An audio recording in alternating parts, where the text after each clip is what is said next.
আপনারা সবাই কেমন আছেন? আলহামদুলিল্লাহ আমি ভালো আছি। আজ আসছি হলো মূত্র বড়হার মান্নান আঙ্কেলের খামারে। সে একজন পুরাতন খামারি। আজ থেকে প্রায় 1991 সাল থেকে সে খামার শুরু করছে। এটা হলো তার খামার। এখন আমি দেখেন খামারের ভিতরে আসতেছি। মোটামুটি তার প্রথম দিকে যে খামার শুরু করছিল তখন থেকে তার প্রায় খামারে গরু থাকতো 50 থেকে 60টা গরু থাকতো।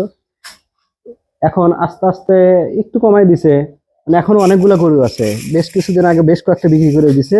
এখন মোটামুটি এর খামারে হলো 4টা গরু রাখছে আপাতত, আরো উঠাবে আর কি। এটা হলো দেখেন হলো ক্রস গরু, হলস্টিন ফিজিয়ান জাতের ষাঁড় গরু। দেখেন ষাঁড়টা বিশাল বড় সাইজের, দেখছেন ষাঁড়টা কত ভালো সুন্দর।